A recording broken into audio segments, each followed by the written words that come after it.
कहानी की शुरुआत में हमें रेगिस्तान के बीचों बीच अमेरिकन सोल्जर माइक स्टीवंस को दिखाया जाता है।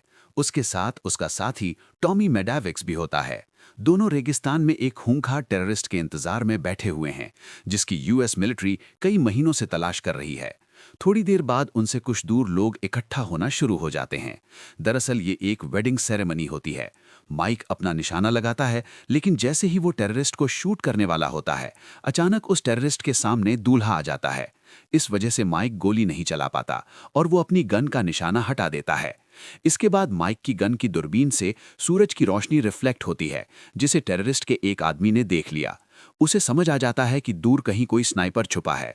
वो उसी दिशा में गोलियां चलाना शुरू कर देता है और टेररिस्ट मौके का फायदा उठाकर भाग जाता है।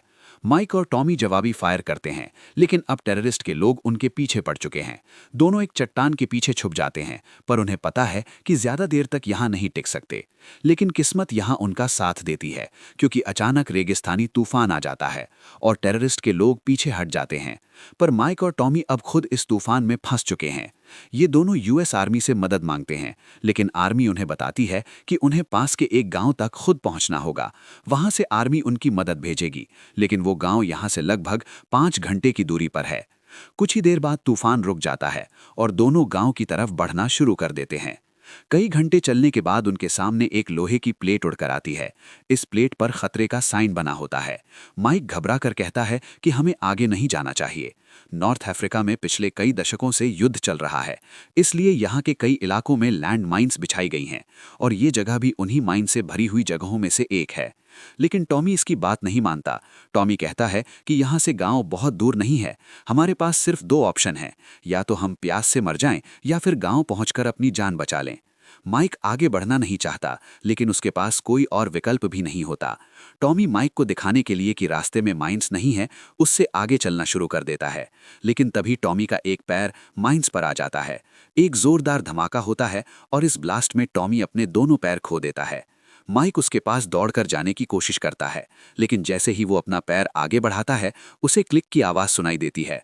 माइक समझ जाता है कि उसका पैर भी एक माइंस के ऊपर है। अगर उसने पैर हटाया तो वो भी उड़ जाएगा। फिर भी वो अपने दोस्त की मदद करना चाहता है। माइक टॉमी से कहता है कि रेडियो पर आर्मी से मदद मांगो, लेकिन टॉमी इतनी दर्द में होता है कि हिल भी नहीं पा रहा होता। वो खुद को पहले पेन किलर इंजेक्शन लगाता है। इसके बाद वो रेडियो पर कॉल करने की कोशिश करता है, लेकिन उसके शरीर में दर्द इतना ज्यादा होता है कि वो ठीक से बोल भी नहीं पाता। कॉल ठीक से कनेक्ट नहीं होती और उसका संपर्क टूट जाता है। अब माइक के पास कोई रास्ता नहीं बचता। वो अपने दोस्त को ऐसे मरते हुए नहीं देख सकता। इसलिए वो टॉमी से कहता है, मैं अपना पैर हटाने की कोशिश कर रहा हूँ। हो सकता है ये माइंस बहुत पुरानी हो और शायद ये फटे ना। लेकिन टॉमी नहीं चाहता कि माइक अपनी जान जोखिम में डाले। वो अपनी जेब से गन निकालता है और आखिरी बार कहता है, तुम्हें जिंदा रहना होगा। और इतना कहकर टॉमी खुद को गोली मार लेता है। अब माइक यहाँ पूरी तरह अकेला फंस चुका है। उसे समझ नहीं आ रहा क्या करे। सबसे पहले वो अपने दिमाग को शांत करता है। फिर वो एक कुल्हाड़ी से रेडियो वाले बैग को अपनी तरफ खींचता है। फिर भी माइक बैटरी को सोलर एनर्जी से चार्ज करने में कामयाब हो जाता है। इसके बाद वो बेस पर कॉल करता है और पूरी स्थिति बताता है। वो कहता है, मुझे तुरंत मदद चाहिए, मेरा साथी मारा जा चुका है। उसका सीनियर जवाब देता है, तुम जिस लोकेशन पर हो वहां भीषण सैंडस्टॉर्म चल रहे हैं। हम अभी हेलीकॉप्टर नहीं भेज सकते। हम एक रेस्क्यू टीम भेज रहे हैं, लेकिन उन्हें वहां पहुंचने में 52 घंटे लगेंगे। अब माइक को यहां पर पूरे 52 घंटे अकेले रहना पड़ेगा। अपने सबसे अच्छे दोस्त टॉमी की मौत से वो मानसिक रूप से टूट चुका है। वो किसी भी तरह इस जगह से निकलना चाहता है, लेकिन इससे पहले कि वो कुछ सोच पाए, उसकी तरफ से एक बहुत बड़ा सैंडस्टॉर्म आता हुआ दिखाई देता है। माइक अपनी गन को जमीन में गाड़ देता है ताकि तूफान की तेज हवाएं उसे गिरा ना दें, क्योंकि यहाँ की हवा इंसानों को भी उड़ा देने लायक तेज होती है। तूफान माइक तक पहुंच जाता है। माइक ने अपने चेहरे को कपड़े से ढका होता है और आंखें कसकर बंद रखी होती हैं, इसलिए उसे ज्यादा नुकसान नहीं होता। तूफान गुजरने के बाद वो आंखें खोलता है और देखता है कि उसके दोस्त टॉमी की बॉडी तूफान में उड़कर उसके पास आ गिरी है। माइक टॉमी की जेब से रेडियो की बैटरी निकाल लेता है, लेकिन उसकी किस्मत खराब होती है, क्योंकि रेडियो वाला बैग अब दूर उड़ चुका है और बिना बैग के ये बैटरी किसी काम की नहीं। अब तक उसका पानी भी खत्म हो जाता है। माइक भूखा है, प्यासा है और अभी उसे 52 घंटे और खड़े रहना है। समय बीतते बीतते उसका धैर्य टूटने लगता है। वो अपनी गन निकालता है, आसमान में कई गोलियां चलाता है और चिल्लाकर मदद मांगता है, लेकिन चारों तरफ सिर्फ सुनसान रेगिस्तान है। कोई दिखाई नहीं देता। निराश होकर वो फैसला करता है कि अब वो अपनी जान ले लेगा। वो गन अपने सर पर तानता है, लेकिन ठीक उसी वक्त उसे सामने एक आदमी दिखाई देता है, पास के गांव का एक स्थानीय व्यक्ति। वो आदमी माइक को देखकर कहता है, तुम्हें अपना दूसरा कदम आगे बढ़ाना चाहिए। माइक घबरा कर कहता है, अगर मैंने कदम बढ़ाया तो मैं भी अपने दोस्त की तरह मर जाऊंगा। वो ग्रामीण माइक के पास आता है, लेकिन सीधे नहीं, वो जिगजैग पैटर्न में चलता है, जैसे उसे भी पता हो कि जमीन पर माइंस बिछी हुई हैं। माइक उसे अपनी पानी की बोतल देता है, क्योंकि वो आदमी भी प्यासा लगता है। वो उससे अपना रेडियो वापस लाने के लिए कहता है, जो कुछ दूरी पर गिरा होता है। आदमी मुस्कुरा कर कहता है, यहाँ कोई म्यूजिक नहीं बजेगा, तुम डांस नहीं कर सकते, तुम्हें अपना कदम आगे बढ़ाना चाहिए। और इतना कहकर वो आदमी चला जाता है। कुछ देर बाद माइक दूर से एक छोटी लड़की को आता हुआ देखता है। वो भी इसी तरह जिगजैग में चलकर माइक तक पहुंचती है। वो माइक को पानी देती है और अपने गले में लटके थैले से एक सोल्जर का खिलौना निकालती है। माइक के पास भी एक वैसा ही टॉय पहले से था, जो उसे इसी रेगिस्तान में मिला था। माइक वो टॉय छोटी लड़की को दे देता है। माइक उससे रेडियो का बैग मांगता है, पर वो लड़की भी उसे बैग नहीं देती, क्योंकि वो लड़की उसी आदमी की बेटी होती है जो कुछ देर पहले आया था। लड़की के जाने के बाद अब अंधेरा होने लगता है। माइक अपना मोबाइल निकालता है और उसमें अपनी वाइफ की एक रिकॉर्डिंग सुनता है, जिसमें उसकी पत्नी कहती है, मैं तुम्हारा इंतजार कर रही हूँ, मिशन पूरा करके जल्दी वापस आना। अपनी वाइफ का रिकॉर्डिंग मैसेज सुनकर माइक भावुक हो जाता है। उसने खुद को गर्म रखने के लिए आग जलाई थी, लेकिन वो बहुत थका हुआ था, इसलिए आधी नींद में ही उसकी आग बुझ जाती है और उसे पता भी नहीं चलता। कुछ देर बाद उसे आसपास जंगली जानवरों की आवाजें सुनाई देती हैं।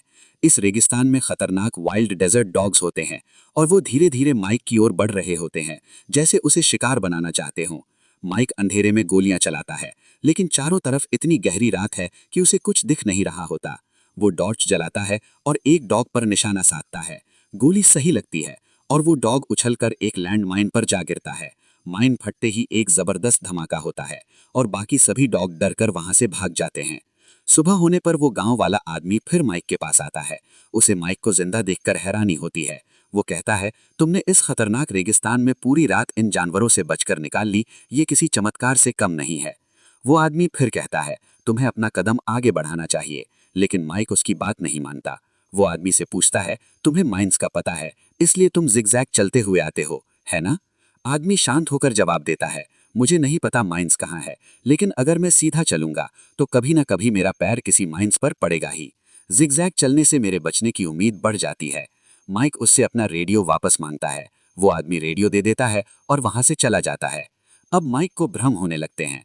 उसे अपना दोस्त टॉमी दिखाई देता है, जो वास्तव में उसी माइन ब्लास्ट में मारा जा चुका था। टॉमी उससे कहता है, तुम अभी यहीं खड़े हो, तुम्हें घर जाना चाहिए, तुम्हारी वाइफ तुम्हारा इंतजार कर रही है। माइक को अपनी सारी गलतियां याद आने लगती हैं। कैसे उसने अपनी वाइफ के साथ सही व्यवहार नहीं किया, कैसे वो मिशन पर चला आया जबकि उसे इसकी सबसे ज्यादा जरूरत थी। अब एक बार फिर रात हो चुकी है और वही खूंखार डॉग्स जो पिछली रात उसे मारने आए थे फिर से माइक पर हमला कर देते हैं। माइक अपनी आखिरी ताकत से पूरी रात उनसे लड़ता है। वो कई डॉग्स को मार गिराता है, लेकिन वो बेहद थक चुका है। सुबह होती है और माइक अपनी घड़ी देखता है। मदद पहुंचने में अभी भी 7 घंटे बाकी हैं। मतलब उसे इस रेगिस्तान में फंसे हुए 45 घंटे हो चुके हैं। 45 घंटे से वहीं एक ही जगह खड़ा है, एक कदम भी आगे बढ़े बिना। इसी समय माइक के रेडियो पर उसके सीनियर का कॉल आता है। वो बताते हैं कि जो रेस्क्यू टीम उसकी तरफ आ रही थी वो 10 घंटे लेट हो जाएगी। अब माइक को 17 घंटे और इंतजार करना होगा। सीनियर पूछते हैं, क्या तुम ये कर सकते हो? माइक टूटे हुए मन से कहता है, नहीं, मैं नहीं कर सकता। तभी उसके सीनियर कहते हैं, कोई तुमसे बात करना चाहता है। और दूसरी तरफ उसकी वाइफ की आवाज आती है। माइक रोते हुए उससे माफी मांगता है, मुझे यहाँ नहीं आना चाहिए था, मुझे तुम्हारे साथ होना चाहिए था। मैंने सब वादे तोड़े, जो खूबसूरत था उसे मैंने खुद ही बिगाड़ दिया। थकान और मानसिक तनाव की वजह से माइक को अपनी वाइफ सोफे पर बैठी हुई दिखाई देती है। ये केवल उसका वहम होता है। वो अपना हाथ उसकी तरफ बढ़ाता है। माइक इतना थका हुआ है कि वो आगे की तरफ गिरने लगता है, लेकिन ठीक उसी पल वही गांव वाला आदमी दौड़ कर आता है और उसे पकड़ लेता है। इससे पहले कि उसका पैर माइन से उठे, वो आदमी माइक को बताता है, एक बार मेरा पैर भी माइन के ऊपर आ गया था। वो धमाके में मेरे शरीर से अलग हो गया। जब मुझे अस्पताल ले जाया गया, एक गाना चल रहा था, you got to keep moving on. पर मैं उस गाने को नहीं सुन रहा था, मैं बस अपने खोए हुए पैर के बारे में सोच रहा था। वहां आगे कहता है, फिर एक नर्स आई, उसने मुझे देखकर मुस्कुराया। इसी पल मैंने वो गाना सच में सुना। तुम्हें हमेशा आगे बढ़ते रहना चाहिए। फिर मैं अपनी वाइफ से मिला, उसने मेरी देखभाल की, हमारे बच्चे हुए। कभी कभी बुरी घटनाएं भी जिंदगी में अच्छी चीजें लेकर आती हैं, लेकिन शर्त यह है कि हम उम्मीद ना छोड़ें। वो जोड़ता है, मैं यहाँ से माइंस निकालता हूँ, फिर उनकी जगह टिन के डिब्बे गाड़ देता हूँ ताकि आर्मी को पता ना चले कि माइंस निकाल दी गई हैं। माइक उससे कहता है, मैं तुम्हारी बेटी से मिल चुका हूँ, वो बहुत खूबसूरत है। वो आदमी शांत आवाज में कहता है, कुछ साल पहले एक माइन के फटने से मेरी बेटी की मौत हो गई थी। जो बच्ची तुमने देखी वो सिर्फ मेरा एहसास है, मेरी याद। फिर वो दर्द भरे शब्दों में कहता है, इस जिंदगी ने मुझसे बहुत कुछ छीना है, लेकिन जिंदगी चाहे कितनी भी बेरहम क्यों ना हो, हमें आगे बढ़ना ही पड़ता है। इसके बाद वो आदमी माइक से दूर जाने लगता है। माइक को उसकी बेटी फिर उसके साथ खड़ी दिखाई देती है, लेकिन कुछ ही पल में वो गायब हो जाती है। माइक को एक बार फिर हेलुसिनेशन होना शुरू हो जाता है। माइक को अपने बचपन की यादें आने लगती हैं, कैसे उसके डैड उसकी मॉम और उसे मारा करते थे। उसे वो दर्दनाक पल भी याद आता है जब उसकी माँ हॉस्पिटल में अपनी आखिरी सांसें ले रही थी। मरने से पहले उसकी माम ने भी यही कहा था, जिंदगी में हमेशा आगे बढ़ते रहना, कभी मत रुकना। माइक ये सब सोच ही रहा होता है कि अचानक उसे ऐसा महसूस होता है जैसे उसे गोली लगती है। असल में जिन टेररिस्ट्स को मारने के लिए वो यहाँ आया था, उसका दिमाग अब उन्हें भी अपने वहम में देखने लगता है। वो कल्पना में उनके साथ लड़ाई करता है, गोलियां चलाता है और एक एक करके उन्हें मारता भी है। लेकिन जब उसकी गन की गोलियां खत्म हो जाती हैं तो सच्चाई सामने आती है। ये सब केवल उसका हेल्यूसिनेशन था। वो देखता है कि उसके सामने उसके डैड खड़े हैं जो उसे गले लगा लेते हैं। माइक को एहसास होता है कि जिन लोगों से वो जिंदगी भर नफरत करता रहा, असल में वो उसे प्यार करते थे, बस वो समझ नहीं पाया। अब आर्मी की गाड़ियां माइक के करीब पहुंच चुकी हैं, लेकिन रेगिस्तान में हवा और रेत की वजह से उसे ढूंढना बहुत मुश्किल है। माइक के पास अपनी लोकेशन बताने का सिर्फ एक तरीका है, कुछ ही दूरी पर पड़ी हुई फ्लेयर गन, लेकिन उसे उठाने के लिए उसे अपना पैर माइन से हटाना पड़ेगा।